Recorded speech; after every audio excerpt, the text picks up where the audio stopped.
Ano po man Japon ang iya nga, hindi man sa Japon kalakat. Gets nyo? Kaya the problem is, hindi always pain ang problem.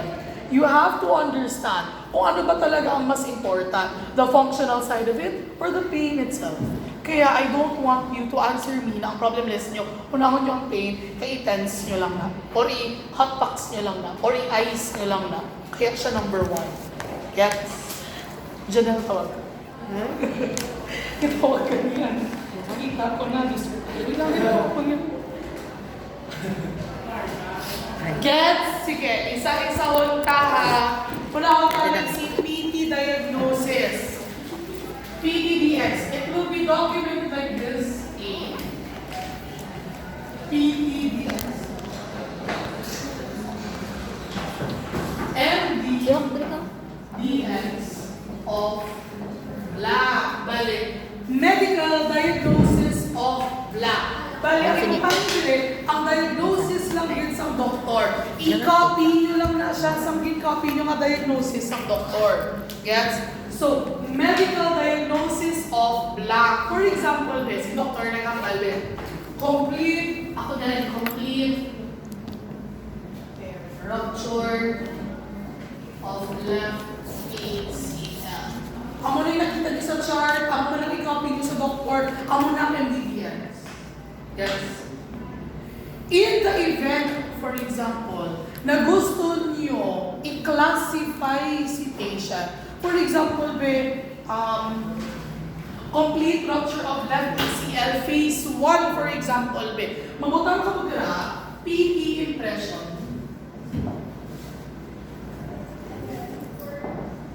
Of black. Ibutang niyo dira ang inyong own impression.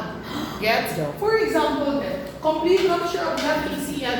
Okay, we have phase 1 sa ACL. So, PD impression of phase 1. Ganyan. Gets? Okay. Paano niyo pag-ipagamit ng mga PD impression? For example, feeling nyo kulang ang diagnosis ng doktor. Pag may pag-assess niyo sa patient, may assess, wala na yung pag-ubra niya. Tanan-tanan ng mga feeling ko, hindi dalahin ang MCL ng patient. Dalahin ang MCL. So, hindi po tayo nila.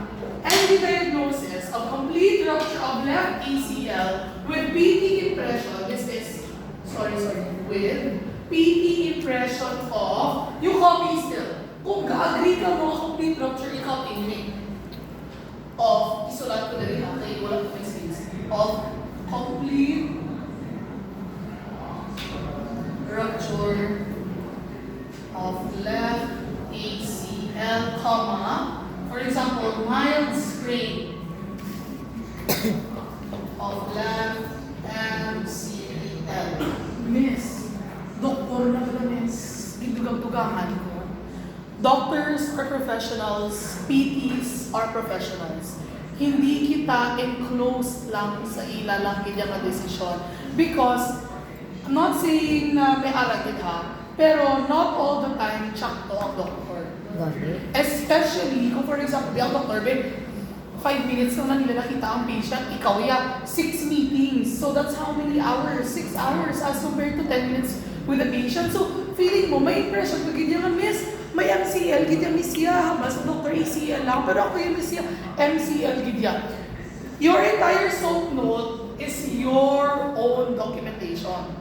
So later on, kung feeling sa doktor, amo lang ni Iya, kung feeling mo yan may arak kayo, imo own nga impression, butangan mo, kaya para syempre, kung for example, sa future, na magbasihan na ta, for example, nag-x-ray na si patient, ay nag-MRI na si patient, hala, ACL lang ba sa doktor, pero tsaka to the PT ko nga may MCL. So, ang ino mga exercises, hindi lang pang ACL, may MCL pa. Gets?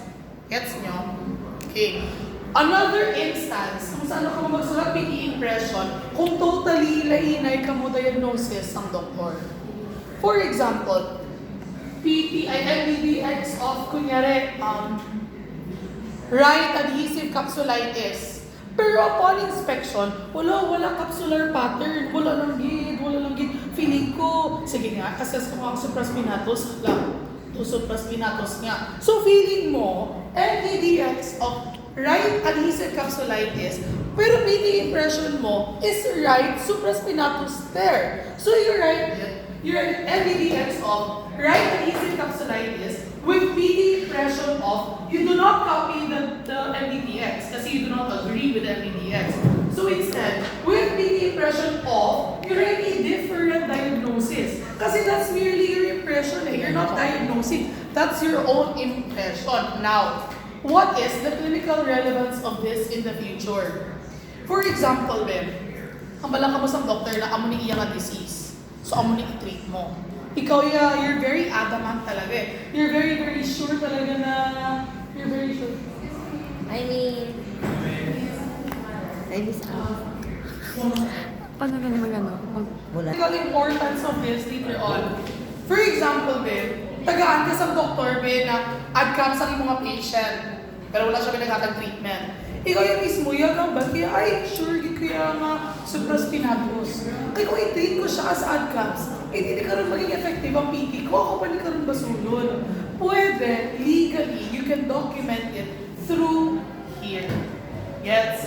Kasi later on, kung man-gid, magbaisay na gid man ka mo sa doktor. Kasi there are doctors who actually listen. There are doctors naman who think na they're always right. So, in a real reality naman, wala naman talagang tama. I mean, wala gid man always perfect na setting eh. May gid man time na maglalisay mo sa doctor. Pero, syempre, ang inyo yung focus, your number one priority is really to treat the patient. Kung paano mabalingkod ng patient. Kasi you're a PT eh, that's what you do, right? So, di rin na siya mag-reflect. Gets? Okay. Miss, paano kung for example, Miss B, agree na kuya sa ginambal sa doktor. Feeling ko yung MBDX off, okay, done na. Hindi, don't write PT impression. This is ano lang naman, suggestive lang. Hindi naman siya kailangan. Mandatory. Ang mandatory is this, MBDX off. Next, after writing down yung PT impression, if you have, you write, I'll just write it here now. Further defined by. After further defined by all the activity limitations. All the activity limitations na ginabakingan ang mga claim. Paano kabal, complete rupture, tanan ng activity limitations. Patient cannot do like that. Patient is unable to do that. Patient cannot walk like that. Right here. After listing down all the activity limitations, you write secondary to all the impairments. So, dire mag-reflect si ICF. Gets nyo? Again, ang mga kailangan na mag-appear sa PDX, MBDX, further defined by and secondary to. So, it has to be MBDX of a diagnosis with PT impression of failures. Further defined by activity limitations, secondary to all impairments. All impairments. Okay? Questions. May isang PT impression na May impression ka gid. may Ay, hindi. Kung feeling mo yan naman taga-impression, go. Like for example, may, ano bang case na kabalo ka man?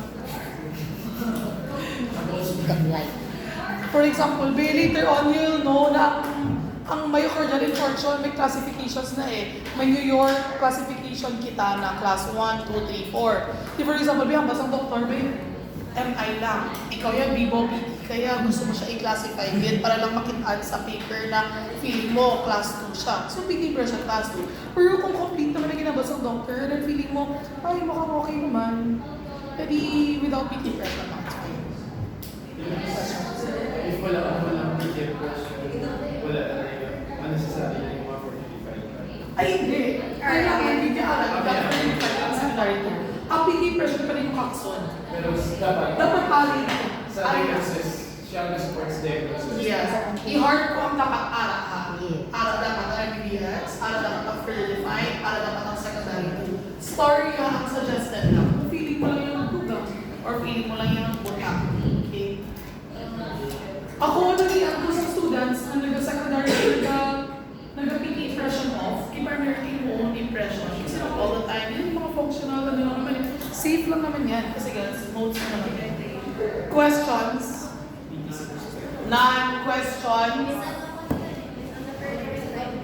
further defined by all the activity limitations. And then secondary, all the interference. Complete rupture. Tupong dapat sa PDD, tupong dapat sa NDD. Okay, N3 ni, area ang bilog yung N3. So, tupong sila ka na.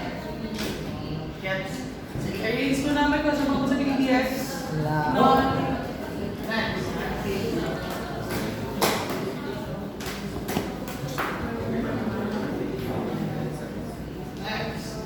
Your intervention scenario. A. Yes. Okay, everybody listens. Intervention scenario, kaya ako lang yung maka-explain sa inyo.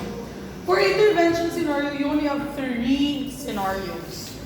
It can either be a restorative scenario, so restore, an adaptive scenario, so adapt, and a compensatory scenario, so compensate. Restore na. Okay. Anong difference na nila patatlo? When you say restorative scenario, nag-abot si patient mo nga may amuning impairments, ibalik mo siya sa iyang old self. For example, may weakness siya, pakusugod ko siya. May LOM siya, tataasan ko iyang LOM. May pain siya, kaksan ko iyang pain. May swelling siya, dulaon kong swelling. That is restorative na scenario. Gets? Okay. When you say adaptive scenario, you are going to adapt the environment of the patient for the patient. For example, what's an example I use? For example, knee osteoarthritis si patient mo. Kabalo ka na kung sige siya walk, ma-degenerate siya. So feeling mo, ang paggamit ng cane, pwede para kay patient. The use of cane is an adaptive scenario. Or, for example, may tennis player ka, for example, na nakita mo nga tamaan ka extend previous iyang wrist, so mabutang ka wristband or mabutang ka elbow band. Pagbutang sa elbow band or wristband is an adaptive scenario. Okay? Sige, another example na relevant sa cardiopul mo. Di ba nagka-beach si patient, na-open ang heart ni patient?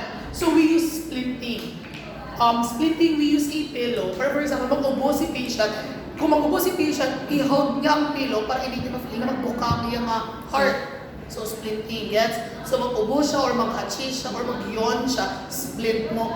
That is an adaptive scenario. Gets? Another one.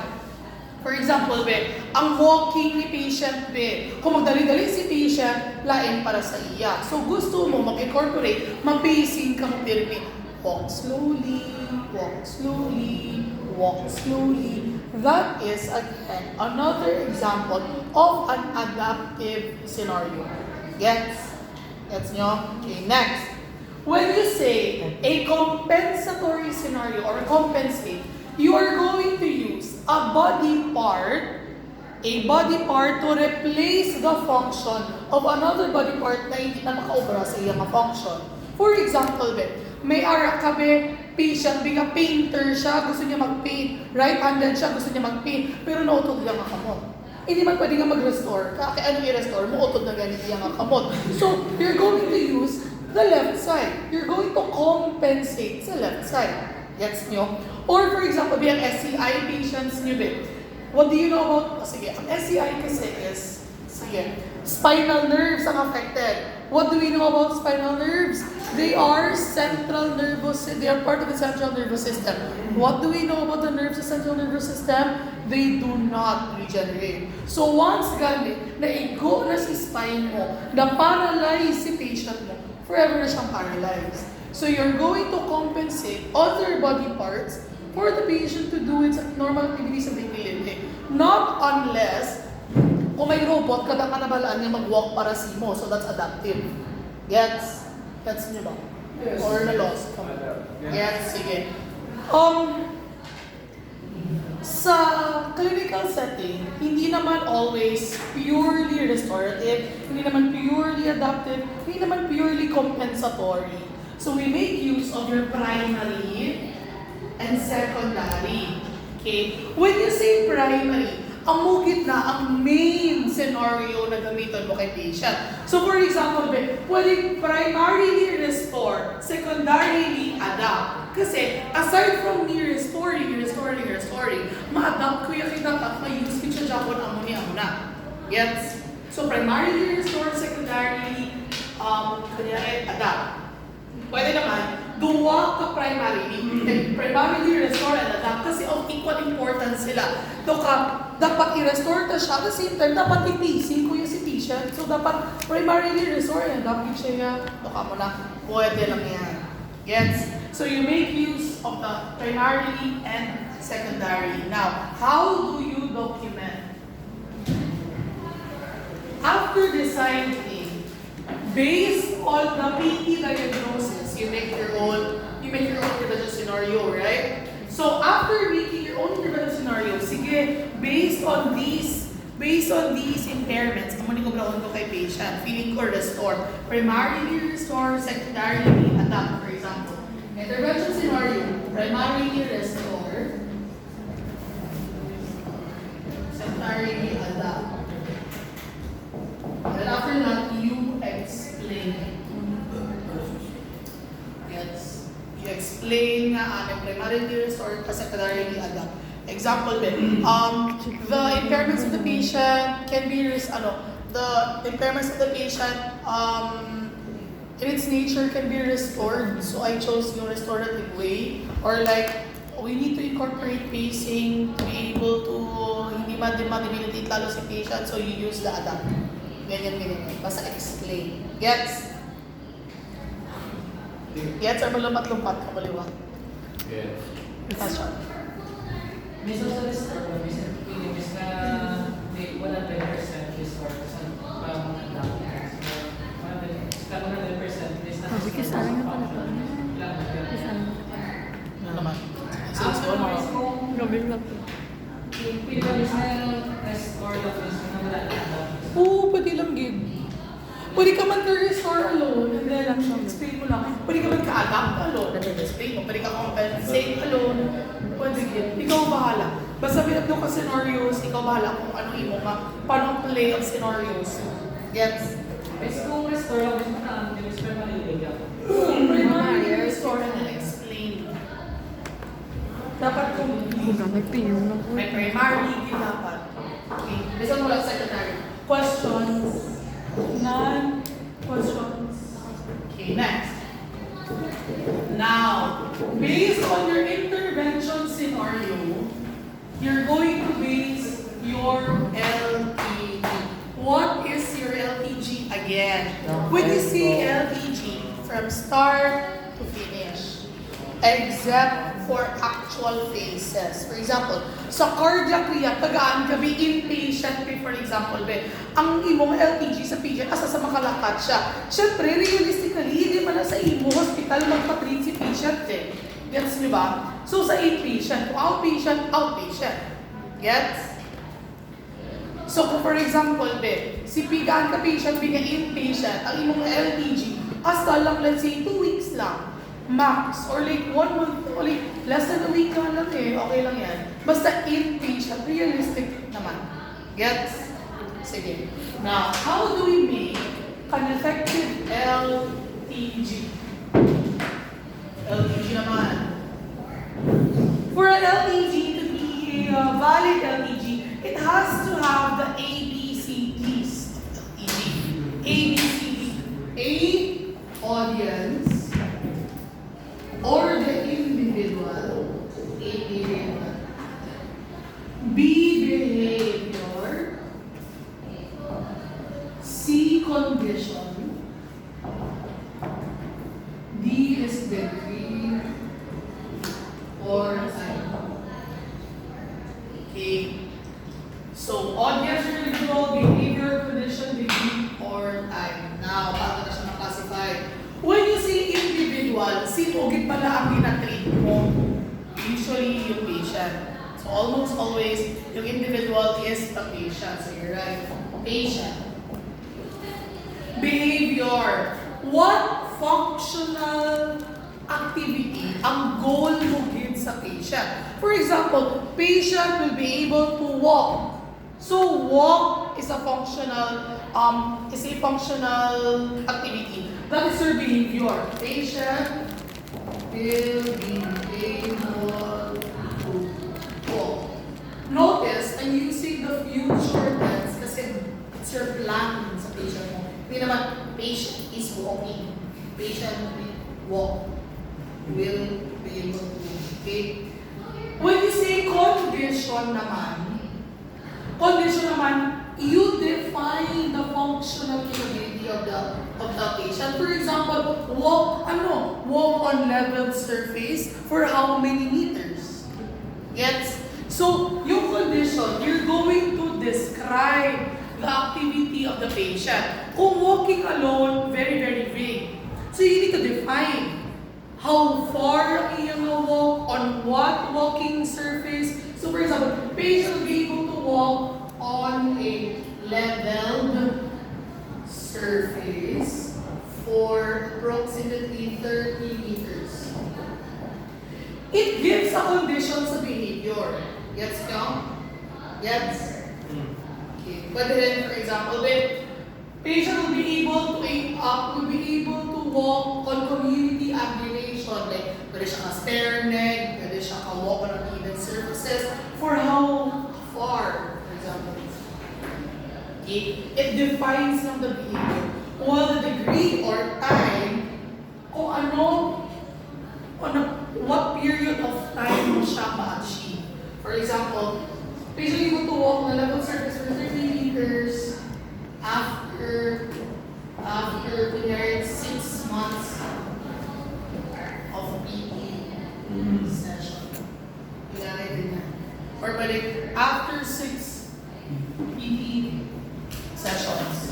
I'll show you an example. ELPG. By the way, there are what do you call this? Two types of LTG. We have your rehabilitative and we have your preventive. I'll show you.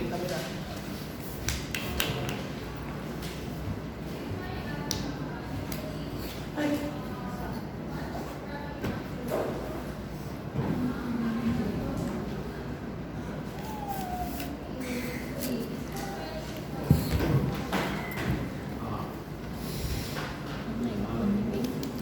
Kabasa lang kayo ulit. Yan, ganyan.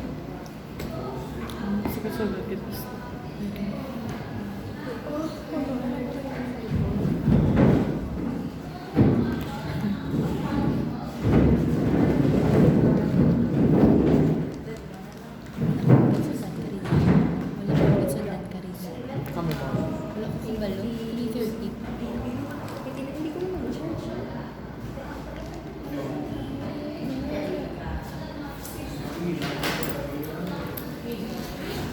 Basta ka lang yung finish, promise.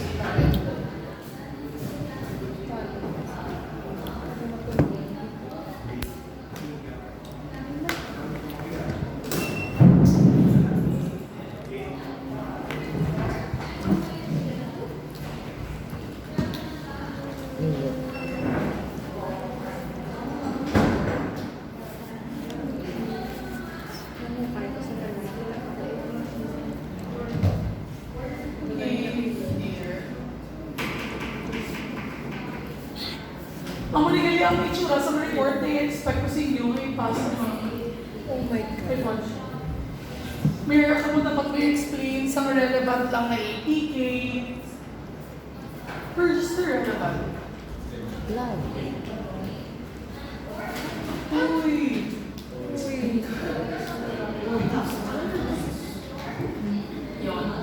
Tuyo naman pati yung mga natuyo na yun. Uy, buktaw ka mo! Kinatuyo naman ko ka-unfair ka mo lang yung makatulong. Pwede mo na ma-service. Example. Isan ko na lang ang mga call report sa una para hindi. Kailan eh. Kung matripan ko. Kabalo kami. So anyway, sa mali send nyo, di ba mahatag kami, yan.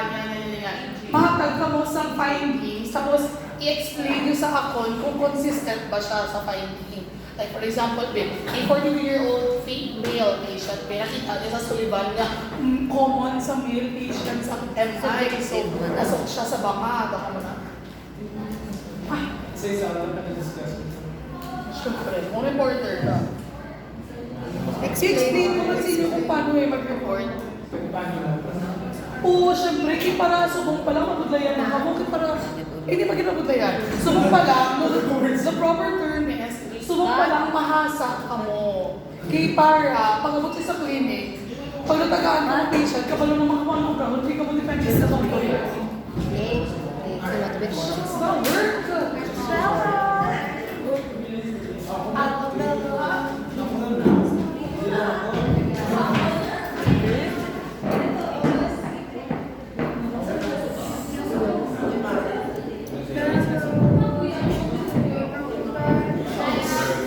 Boy. Hindi.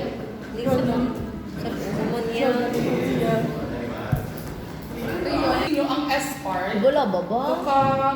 syempre dapat very detailed. Tapos, the right part, ihambal ko consistent ka siya. Like for example, ihambal ko na may patient ko mga may hypertension. Miss, ano man, controlled ba siya or hindi siya controlled? Kung controlled, meaning may gabulong siya. Kung uncontrolled siya, meaning wala siya gabulong. Gets? Picture ini pero isend ko mali dyan kung sino. Siyempre hindi ni. Gata lang kamulay na case. PE? With the prescription. PE. Diba, ganito doon para sa inyo eh. You're not allowed to use the full names of the patient. Kaya ako, Mia Torres, MT ko. To, patient's confidentiality. Pero, this is not Riverside. Video recorder na. Wala na. Ay, sana ate ka remind. This is not Riverside. Riverside. Kung ako masend sa inyo, BSNO, hindi ko magkibag kung paano kung mag-send SNO, kailan ilang ako, SO na itsura kaysa sa iba. Pero essentially, they're the same. Gets? Basta mag-gets yun. Yan, vital signs, temperature, OI, bedbong, basta kulang ka tama. Ay, naku, magigam ko naman. Yan, FA, minimum difficulty. Yung mga year, classification. Okay, let's look at their paper. So, ako niya, diagnosis, MDDS sa bakit, myocardial infarction, status post PCI, 4 vessels with PT impression of New York Heart classification, functional classification 2, and therapeutic classification D, further defined by medical secondary weakness. Wow! Huwag mo lang mag-document. Pero syempre, kulang pa ni. Tukad-tukad, no? Okay, ako rin siya may una ka-discuss na rin. Pero we will use abbreviations The main book for abbreviations will be Ket and Back. For the cardiac abbreviations, our main book is ACSM. I'll send you all naman the books. Ket and Back talaga is our main. Ket and Back are at everything as in yung before, after, deal with, without. And then, for cardiopulmonary